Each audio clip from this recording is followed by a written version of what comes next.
요한복음이 이제 다음 주면 이제 마무리가 됩니다. 복음서는 예수님의 전기가 아니라 그랬죠. 복음서는 그 복음서를 기록한 저자들이 예수가 도대체 어떤 분인가라는 걸 잘 알지 못하는 아니면 흔들리는 사람들에게 알려주기 위해서 기록한 책이지 예수님의 어떤 일생 하나하나를 다 기록한 그런 책은 아닙니다. 그러니 오늘 1절에서 보면 그 후에 예수께서 디베랴 호수, 갈릴리 호수지요. 거기서 제자들에게 또 나타나셨다. 근데 그 나타나신 상황은 이러했다라고 지금 소개하고 있다면 이건 이제 어떤 의미가 있는 거냐 하면 부활하신 주님이 우리에게 나타나신 방식은 이랬다. 우리에게 나타나실 때 우리가 처했던 상황은 이랬다. 우리에게 나타나신 순간 이런 일들이 벌어졌었다라는 것을 이제 우리에게 더 가깝게는 그 요한의 공동체에게 알려주고 싶었던 내용이죠. 그러니까 뭐겠어요?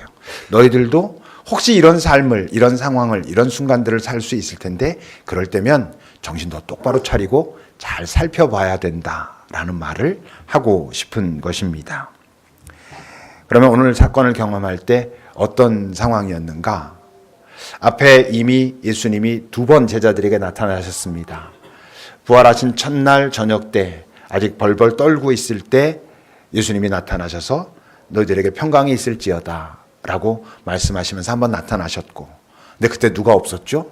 도마가 없었잖아요. 도마가 섭섭하고 막 열받고, 그러니까 한 8일쯤 지난 후에 다시 또 나타나셔서 평강이 있을지어다 또 도마에게 위로하시고 가르치시고 이러셨죠. 그리고 아마 한 주건 두 주건 다시 나타나시지 않았던 것 같아요. 그 중간에 어떤 일이 있었냐 하면 이제 이 제자들이 예루살렘에서 갈릴리 쪽으로 자신들의 주 본거지였잖아요. 그곳으로 옮겨서 지내고 있었습니다. 근데 뭔가 이렇게 할 수가 없잖아요. 충격적인 일을 이미 경험했고 예수님의 죽음, 십자가 이런. 그리고 부활하셨는데 부활하신 주님을 2번 이렇게 몇 번 봤는데 그 나타나시는 방식은 이전에 자신들이 예수님의 공생애 때 지냈던 거랑은 좀 다른 모습으로 나타나셨고, 그러다 휙 나타나셨다가 확 없어지시고 또 안 나타나시고, 그러니까 정말 이러지도 저러지도 못하는, 답답하고 어떻게 해야 될지를 알지 못하겠는 그런 상황인 것입니다. 그런 상황에서 이제 3절을 보면 이렇게 기록하죠. 베드로가 말합니다. 물고기 잡으러 가야 되겠다. 그러니까 다른 친구들이, 다른 제자들이 우리도 함께 가겠다 그럽니다. 어떤 분위기였겠어요? 뭔가 이제 어떻게 해야 될지를 잘 모르고, 주님이 다시 오시나, 뭐 갈릴리에 가면은 만날 수 있으라 그러는데 이분은 왜 안 오시나, 하루 이틀 이러다가 보니까, 그걸 무료하다는 표현으로는 적당하지 않지만 어쨌든 어떻게 해야 될 바를 모르겠고, 뭐 그러니까 에이 고기나 잡으러 갈란다. 왜? 가장 익숙하거든. 그동안 쭉 해왔던 일이잖아요. 그러니까 이제 고기 잡으러 가겠다고 그런 거예요. 다른 친구들도 에이 우리도 따라간다고, 나도 따라갈란다고 다 따라 나선 겁니다. 근데 여러분, 이들이 지금 고기 잡으러 가면서 배에 타면서 어떤 설렘과 기대가 있었을까요? 야, 만선이 돼서 돌아와야지 라든지, 고기 많이 잡아가지고 좀 어떻게 뭔가 좀 잘 됐으면 좋겠다 라든지, 그런 기대, 그런 설렘은 적어도 지금 이 순간에는 이제 없는 거죠. 왜? 이들이 지난 3년 동안 소위 예수 맛을 본 사람들이잖아요. 성경에는 짧은 몇몇 에피소드만 기록되어 있지만 실제로 3년이라고 하는 기간 동안 그와 함께 다니면서 먹고 마시고 자고 나누고 놀고 어떤 일도 감당하고 때론 꾸중도 듣고 그야말로 같이 3년을 살았거든요. 여러분, 예수님과 3년 살았던 그 삶의 시간이 왜 짧겠습니까? 여러 경험과 추억들이 남아있죠. 예수 맛을 본 거죠, 정말. 그런데 그들이 지금 예수님이 없어진 상황이잖아요. 그 상황에서 이전에 잡았던 고기 잡으면서 이거 하니까 이번에 이제 우리 인생이 잘 풀렸으면 좋겠다, 이런 모습이 될 수가 없는 거죠. 그래서 여러분, 예수 맛을 봐야 됩니다. 예수님 맛을 본다는 게 어떻게 생각하면 좀 불경스러울 수도 있지만 그 예수님에 대한 어떤 깊은 경험, 교제, 소통, 이것을 하고 나면 그분께 대한 갈증이 있어요. 아, 그분이 느껴지지 않을 때는 만나고 싶은, 경험될 때는 더 풍성해지고 싶은 그런 갈증이 생겨나는 것이죠. 근데 지금 어떤 때? 예수님의 부재. 예수님이 경험되지 않아, 나타나지 않아, 보이지 않아. 어떻게 되는지 도저히 알 수가 없는 그런 상황인 거예요. 그런데 어땠다고? 3절 뒤에 보니까 근데 그날 밤에 나가서 나름대로 뭐 어쨌건 갔으니까 애썼을 텐데 한 마리도 잡지를 못했습니다. 복음서에서 물고기는 단순히 뭐 이들이 어부니까 뭐 고기를 잡아가지고 뭐 생계를 이어갔다 이런 쪽으로 사용되지 않고 물고기는 계속 어떤 형태로 사용되냐면 예수님과의 접점을 만드는 어떤 매개체로 물고기가 등장하죠. 누가복음 5장에 보면 베드로가 밤새 그때도 한 마리도 잡지 못하고 나와서 그물 씻고 있을 때 예수님 오셔가지고 배 잠깐 띄우니까 따라온 많은 사람들에게 예수님 거기서 말씀을 전하시고 무슨 말씀인지는 모르지만 베드로는 그 배에 같이 타가지고 예수님 말씀을 들으면서 사람들의 반응도 보면서 이렇게 있다가 말씀 끝나니까 어떻게 했어요? 더 깊은 데로 가서 그물을 던져라 그러시잖아요. 깊은 데로 가서 그물을 던졌을 때 휙 올라오고 그때 베드로가 와 고기 많이 잡았다 이렇게 놀라나요? 아니잖아요. 그분에게 집중하면서 무릎 꿇고 나는 죄인입니다. 나를 떠나소서 하지요. 그러니까 그 물고기는 그 예수님과 어떤 접점을 말하고 있어요. 오늘은 어땠다고? 고기가 하나도 없었다라고 말합니다. 어쨌건 나름 애썼을 거 아닙니까? 근데 그나마 고기도 한 마리도 잡히지 않아. 그럼 뭐 조금 잡혔으면 조금 낫을지는 모르는데 근데 또 다르게 생각해 보면요. 막 그물질을 했더니 고기가 막 올라왔어. 그럼 이들이 막 마음이 시원해지면서 신이 나면서 와 이제 좀 뭐 이런 방법으로도 앞으로 멋지게 살아보자 이렇게 됐을까? 그러지도 아마 못했을 겁니다. 어쩌면 더 우울해졌을지도 몰라요. 이런 경험들 혹시 없으십니까? 내가 굉장히 소중한 사람이건 어떤 상황을 잃어버렸어. 그걸 놓치고 나서 그동안 내가 뭐 생각했던 어떤 것들이 좀 됐어.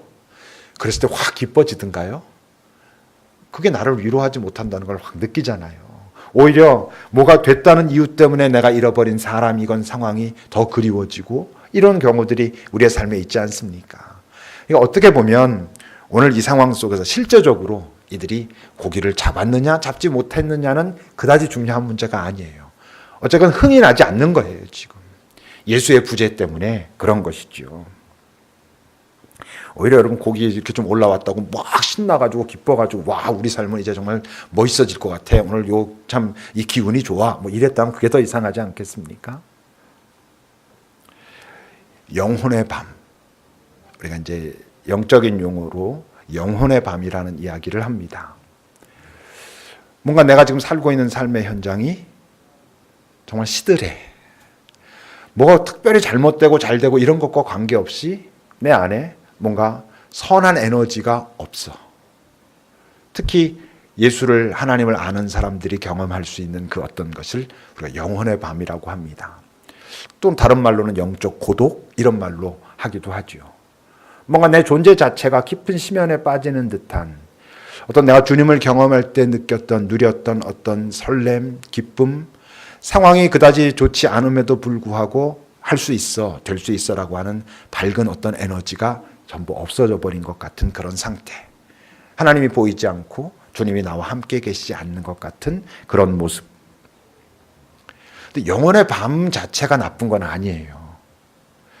그 어떤 영혼의 밤이 다가왔을 때 잘 우울할 줄 아는 것, 슬픈 것, 이건 은총입니다, 여러분. 정말 문제는 뭐냐 하면 예수님이 지금 나에게 계시지 않는 것 같은 그 자체가 문제가 아니에요. 예수의 부재가 문제가 아니고 그걸 자각하지 못하는 게 문제인 거예요. 예수가 지금 내가 경험되지 않고 있음에도 불구하고 난 아무렇지도 않아. 왜? 내가 좀 되게 즐거운 게 있어. 내가 원하는 게 있어. 이것만 되면 다 될 것 같이 거기에 빠져 들어가는 게 문제지. 내가 지금 많은 것들이 시들하고 어렵고 아프고 그래가지고 내 영혼이 되게 지금 침잠해 있구나. 다운돼 있구나라는 걸 경험하고 그걸 경험하기 때문에 슬퍼하는 건 그건 여러분 오히려 은총이라고 말할 수 있습니다. 자, 4절을 보십시오. 같이 읽어봅시다. 시작.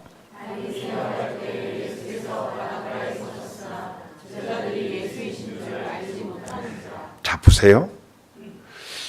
날이 새어갈 때 거기에 예수님이 계셨대요. 갑자기 나타나셨을까?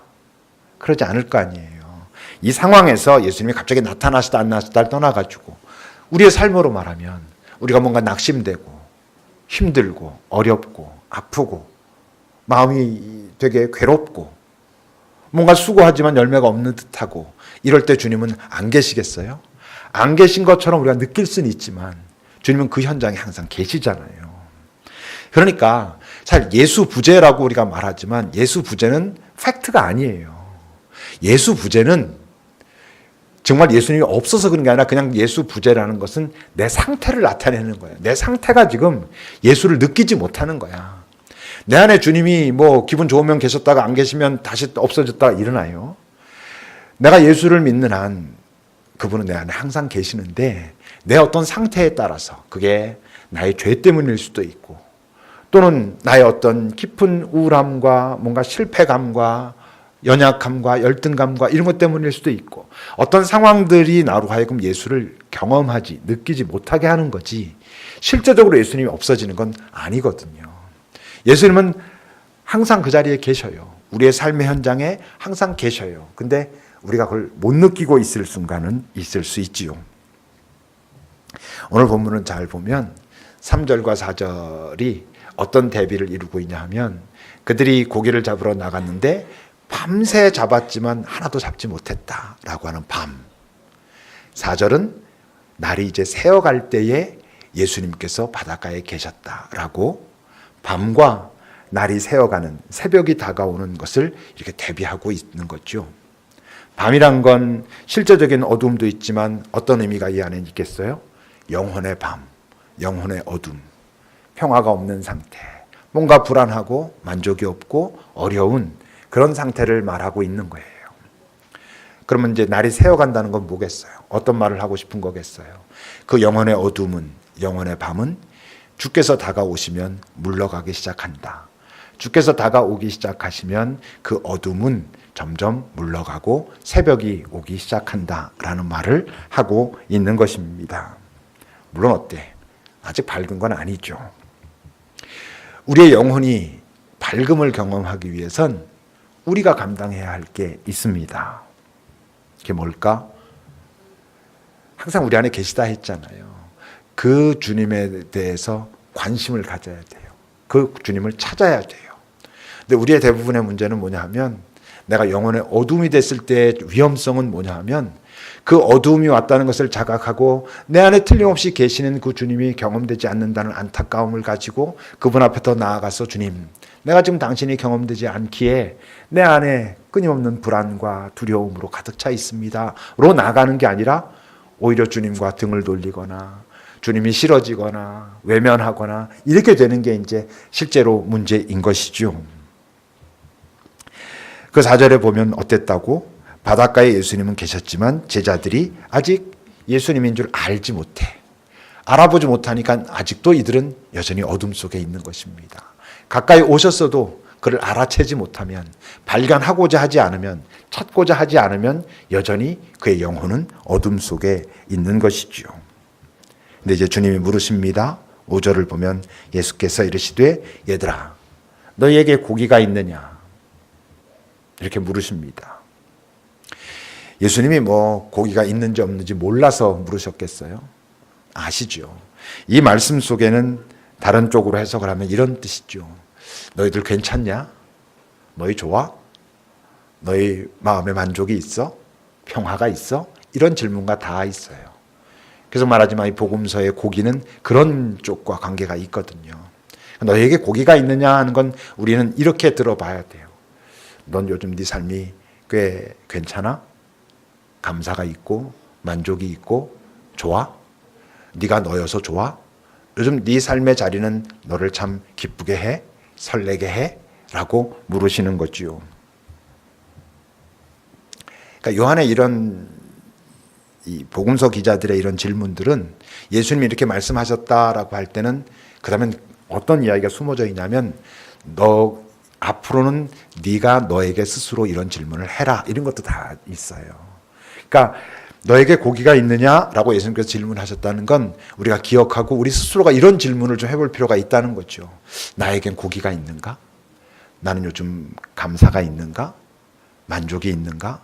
요즘 내 삶의 자리는 나를 설레게 하는가? 좋은 의미로. 나의 이 자리는 요즘 주님과 깊은 더 감사와 사랑의 교제를 나누게 하는가? 라는 질문을 던져보라는 거예요. 제자들은 뭐라 대답했습니까? 없습니다. 그래서 영적으로 해석하면 이런 거죠. 내 삶에 지금 만족이 없습니다. 기쁨과 감사와 좋은 의미의 설렘이 없습니다. 다른 말로 하면 영혼의 어둠 가운데 있습니다. 당신 없이 나는 어둠 가운데 있는 것을 이제 알겠습니다. 이런 해석이 가능한 것이죠. 근데 계속 말한 것처럼 영혼의 어둠 자체는 문제가 아니에요. 영혼의 어둠은 여러 이유 때문에 옵니다. 그걸 다 부정적이라고 말할 필요도 없어요. 근데 그 영혼의 어둠 가운데 있을 때 그것을 자각하면 우리의 삶에 굉장히 소중한 전환점이 시작됩니다. 5절을 여러분 다시 보십시오. 예수께서 이르시되 얘들아 너희에게 고기가 있느냐? 그들이 없다 했습니다. 그때 예수님의 말씀이 있어요. 그물을 배 오른편에 던져라. 그러면 잡으리라 라고 말씀하시죠. 우리가 살면서 우울해. 너무 힘들어. 내 삶이 큰 변화가 있는 것 같지도 않은데 요즘은 내가 살아있다는 것 자체도 되게 고통스럽고 어려워. 의욕이 없어. 내가 왜 이러지? 라고 할 때 내가 주님을 지금 잘 만나고 있는가? 경험하고 있는가? 그로부터 오는 평화가 내 안에 있는가를 찾을 때 근데 그런다고 해서 내가 평화를 경험하게 되진 않아요. 그다음에 뭐가 필요하냐면 어떤 시도들이 필요해요. 예수님이 말씀하셨잖아요. 그물을 배 오른편에 던져라. 성경에서 오른쪽은 영적인 의미, 하나님 편의 의미 이런 걸 의미해요. 양과 염소 비유에서도 보면 양은 오른편에, 염소는 왼편에 이렇게 돼 있죠. 누가복음에서는 어떻게 표현하면 더 깊은 곳으로 가라 이렇게 말하고 있고 오늘 요한복음에서는 오른편으로 그물을 던져라 그래요. 오른편으로 그물을 던지라는 뜻은 무슨 뜻이냐면 영적인 시도를 하라는 거예요. 영적인 시도라는 게 도대체 뭘까요? 예수님을 의식하는 시도, 예수님의 마음이 어디에 있는가를 궁금해하며 하는 선택들 이런 걸 말해요. 여기 우리가 여러 사람이 앉아 있잖아요. 우리들이 오른편에 그물을 던진다라고 할 때 각자가 다 다른 거죠.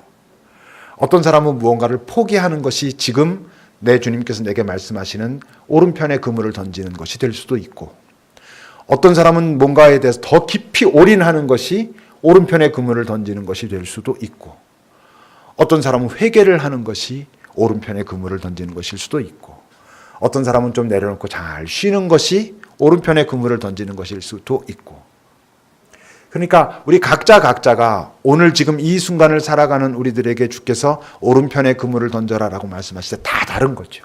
영적 시도란 똑같은 어떤 예배 열심히 드리고 이런 부분이 아니고 각자 지금의 삶의 자리에서 주님께서 내게 기대하시는 그 무언가가 있어요.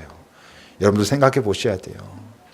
사실 우리가 이 땅을 살면서 영적 풍성함 속에 살아가는 경우는 그렇게 많지가 않습니다.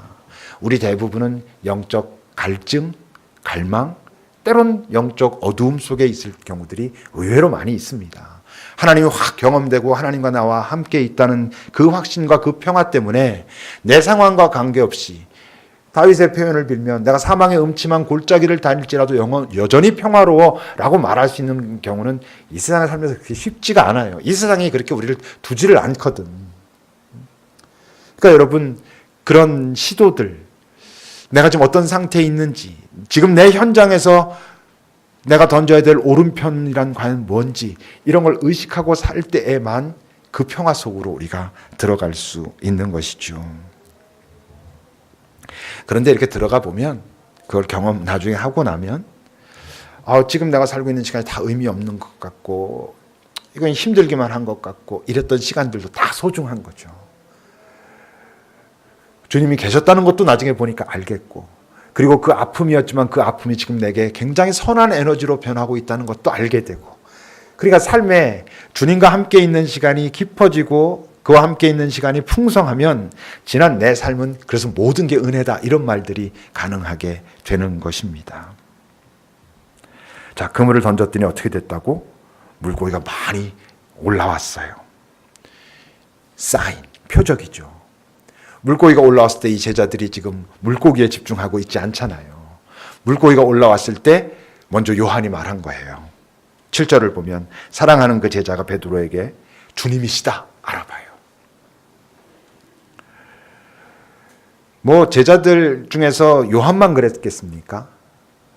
이미 그 앞에서 얘들아 너에게 고기가 있느냐라고 하는 음성이 들려왔을 때, 새벽녘 이고 아직 밝기 전이니까 저쪽 육지에서 어떤 음성이 들려왔을 때, 뭐 영화로 말하면 뭔가 분위기가 좀 바뀌는, 조명이 바뀌거나 음악이 바뀌는 이런 어떤 순간들인 거죠. 제자들이 뭐 왔다 뭐 이런 거 아니겠어요.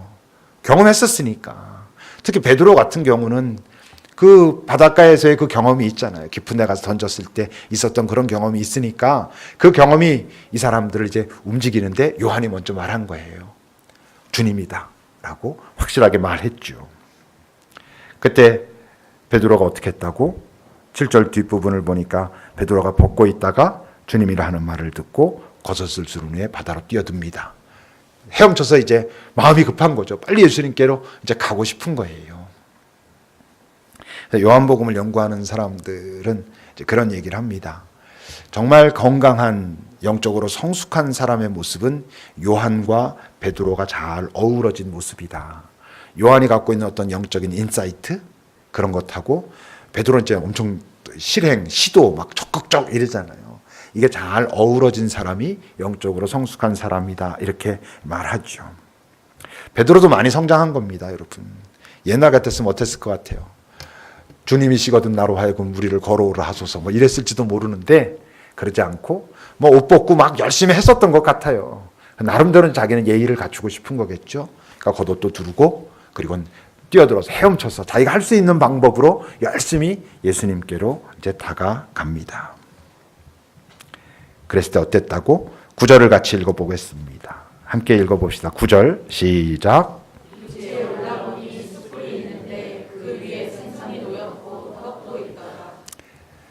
이런 장면들은 이제 여러분들이 홀로 기도하시면서 한번 잘 떠올려 보셔야 돼요. 그 육지가 어딘데? 어젯밤에 이들이 뭔가 같은 그 불안과 평화가 없는 상태로 뭔가 좀 답답하고 어떻게 해야 될 바도 알지 못하겠고 그렇게 앉아있던 자리잖아요. 거기서 에이 고기나 잡으러 가야 되겠다. 에이 나도 갈래. 이러고 떠났던 바로 그 자리란 말이에요. 밤새 애쓰고 막 그랬는데 아무것도 없었어. 근데 어떤 음성이 들렸어. 그 음성을 찾아서 막 왔어. 다시 도착한 육지는 어젯밤에 출발했던 바로 그 땅이잖아요. 근데 그 두 땅이 똑같아? 달라. 위치는 같은데 뭐가 달라져서 그들의 마음이 달라졌거든. 그 전에 예수 없이 예수 맛을 더군다나 본 자들이 예수가 보이지 않아가지고 가졌던 그 불안감, 당황스러움으로부터 주님이시다라고 해가지고 예수님께로 막 달려왔어. 그 육지는 어젯밤과는 완전 다른 거죠. 더구나 숯불이 펴져 있어. 그리고 거기에 떡과 생선을 그 주님이 직접 굽고 계시면서 초대하고 계시는 거잖아요. 같은 장소에 있어도요, 마음이 다르면 얼마나 달라지겠어요. 여러분 같은 교회잖아요, 예배당. 여러분들이 예배당이 참 은혜가 되고 이럴 때도 있고, 뭐 마음이 또 달라지면 아주 원수들만 모인데 여기 하나님은 진짜 보기도 싫은 뭐 이런 수도 있고, 우리의 집도 그렇고 일터도 그렇고, 실제로 많은 경우는 그 자리가 문제입니까? 거기에 있는 내가 문제잖아요. 다메섹에 가던 바울, 사도 바울, 그 사람도 마찬가지잖아요. 다 죽여야 된다라고, 예수 믿는 놈들 다 잡아와야 된다라고 의기양양 살기 등등하게 갔는데 예수님 확 경험하고 3일 동안 이러고 있다가 눈 떠봤을 때 계속 말하자면 세상 하나도 안 변했거든. 근데 바울이 변했거든. 그러니까 이 나쁜 놈들 많고 고쳐야 될 거 많은 세상이 어떻게 변했다고? 하나님이 여전히 사랑하시는 세상, 그리고 사랑이 필요한 세상, 내가 뭔가 감당해서 그 사랑을 전해야 하는 세상으로 변하잖아요. 우리 대부분이 어두움 속에서 밝음, 그쪽으로 나아가기 위해서 해야 될 건 지금 내가 있는 상황, 현실을 떠나는 게 아닙니다. 실제로 문제는 뭐예요? 내 안에 있는 그 내면의 무질서, 집착, 욕망, 이기심, 이런 것들이죠. 제가 이제 가끔 못되게 함부로 목회 하기 싫다고 이제 이런 말 하고 그러거든요. 근데 가만히 가서 보면요, 이 목회 현장에 문제가 있는 게 아니에요. 내 안에 무질서, 내 안에 욕심들, 욕망들, 버리지 못하고 있는 어떤 나의 이기심들, 그러니까 이것들을 내가 살피지 않고 여기를 떠나면 될 것 같고, 사람들을 안 만나면 될 것 같고, 어떤 상황으로부터 벗어나면 될 것 같고, 이런 오해를, 착각을 우리가 많이 하죠. 여러분, 여러분들이 지금 뭔가 마음이 어렵고 힘들다면 아마 10 중 9은 그 상황보다 내 마음을 고쳐갔을 때 해결될 문제가 실제적으로 훨씬 더 많습니다. 그걸 이제 우리가 자칫 놓치니까 헷갈리게 되는 거지요. 12절과 13절을 같이 읽어보겠습니다. 12절, 13절입니다. 시작.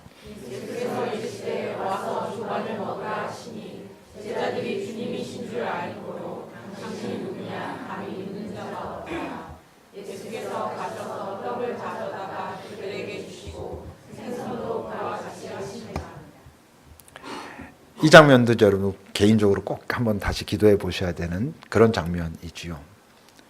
밤새 춥고 배고팠던 그 인간들, 우리들, 몸만 춥고 힘들었겠어요? 그들의 마음도, 그들의 영혼도 정말 춥고 배고프고 외롭고 이랬던 인간을 위해서 직접 준비해 놓으신 그 식탁. 그 식탁에 주님께서 앉으셔가지고 이리로 오라고, 너희들이 잡은 거 있으면 그것도 갖고 와 하면서 같이 우리 이 식탁을 만들어 보자 라고 초청하시는 그 주님에 대한 경험이 우리가 필요한 것입니다. 그걸 회복하는 것이 필요한 것이죠. 자꾸 우리가 그걸 이제 놓치게 되거든요. 이런 상태가 되면 어떻다고? 아무도 말도 없고 그랬다 그래서 말이 필요 없죠. 무슨 말을 하겠어요. 이게 이제 영적인 용어로는 이런 상태를 관상이라 그래요. 뭔가 말하고 막 아니고, 그냥 내가 그분과 함께 있다는 것이 확 경험되기 때문에 그냥 그 자체로 된, 그거 자체가 쉼이 되는, 그거 자체가 평화가 되는, 그거 자체로 치유가 되는 이런 경험들. 길지 않을 때도 잠깐 동안 벌어지는 순간에도 이런 경험들이 일어납니다. 샬롬은 말이 아니잖아요. 아무리 서로 그래요, 사랑하자, 잘하자 이런다고 샬롬이 오나요? 샬롬이 상황이라고 믿고 싶죠, 우리는. 근데 여러분, 샬롬이 상황인가요? 아니요. 여러분, 저 상황이라면 행복하겠다 하는 사람 중에 불행한 사람은 얼마든지 있고요. 야, 저기서 어떻게 사니라고 하는데도 그 안에서 자기의 삶의 의미와 기쁨을 발견하면서 살아가는 사람들이 얼마든지 있죠. 너무나도 많이 인용하는 시편 23편, 또 내가 사망의 음침한 골짜기를 다닐지라도, 그 상황이 뭐가 좋은 상황이겠어요? 그게 뭐가 즐거운 상황이겠어요? 사망의 음침한 골짜기를 다닐지라도 내가 두려워하지 않을 것은, 말을 바꾸면 내가 여전히 평화로울 수 있는 것은 왜? 주께서 나와 함께 하십니다. 그러니까 샬롬은 말도 아니고 상황도 아니고 어떤 상태예요. 어떤 상태? 내가 주님과 함께 가만히 머무르고 있는 상태. 이거를 이 세상에서는 경험하기 쉽지 않고, 이 세상에서는 그런 건 없다라고 말하죠. 야, 너 지금 이게 당장 죽겠는데 이거 해결하기 전에 무슨 네 안에 샬롬이 있어? 하나님한테 이거 말하기 위해서 이거 빨리 고쳐지기 전에 무슨 샬롬이 있어? 이렇게 말하고 싶어 하지요. 그 상태만 되면 다른 건 아무것도 괜찮다는 아니지만 그 상태가 되어야, 그걸 먼저 우리가 경험하고 그걸 가져야, 여기서 내가 내디딜 수 있는 한 걸음은 이거구나가 비로소 보이는 거고, 그럼에도 불구하고 여전히 어깨는 무겁고 힘들 수 있지만 짊어지고 갈 수 있는 힘이 생기는 거고, 그 힘이 생기면서 내가 그분과 함께 잡은 손이 참 견고하구나라는 걸 아는 거고, 이게 힘든 것보다 이분의 손길이 더 강하고 따뜻하구나라는 걸 경험하면서 내공이 생기는 거고, 사람들은 그런 걸 보면서 놀라는 거고, 소망을 갖는 거고, 이렇게 돼 가는 것이죠. 처음부터 말했지만 영혼의 어두움은 종종 옵니다, 우리 삶에. 꼭 죄를 졌을 때만 오는 것도 아니고요. 내가 무슨 실패를 했을 때만 오는 것도 아닙니다. 잘 살고 있다 어느 날 갑자기 오기도 합니다. 하나님께서 우리를 그렇게 밀어넣으시는 순간들도 얼마든지 있습니다.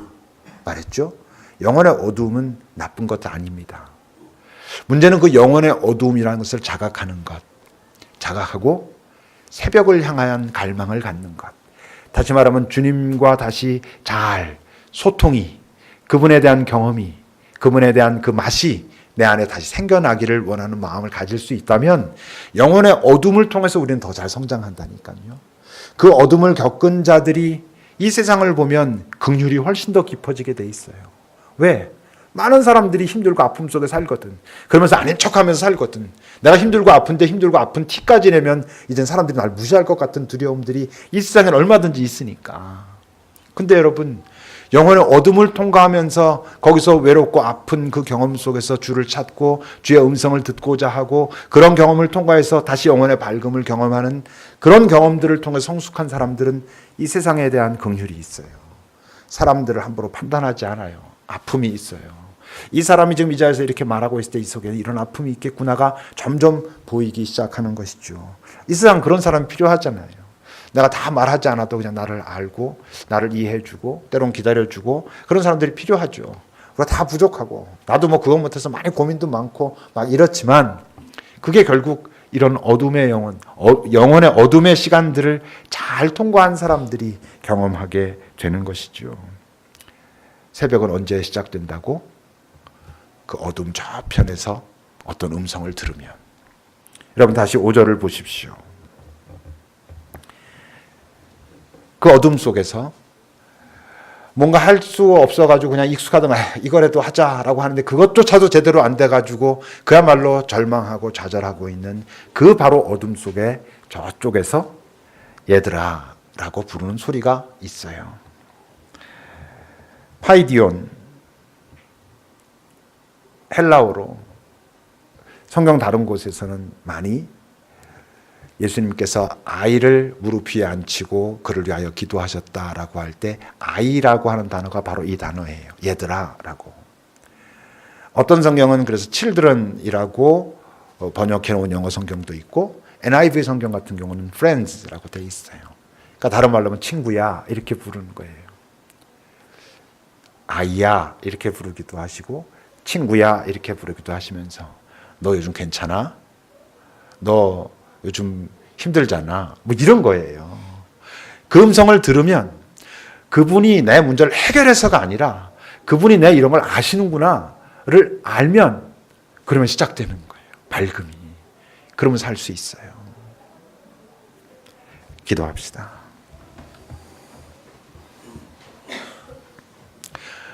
뭐 여기 있는 사람들 다 꺼내놓고 말하진 못해도 이런저런 어려움들 뭐 고민들이 있으시겠죠. 어쩌면 여러분들이 생각하는 그 첫 번째 해법이 답이 아닐지도 모릅니다. 어쩌면 첫 번째 해법은 얘야 라고 부르는 그분의 음성이 내게 확 다가오는 그것이 출발이 되어야 바른 순서대로 여러분 그 방법을 찾아갈 수 있을 거예요. 오늘 주님이 여러분들을 향하여 여러분들의 이름을 부르는 명희야, 금자야, 경수가 그 음성을 한번 들어보시죠.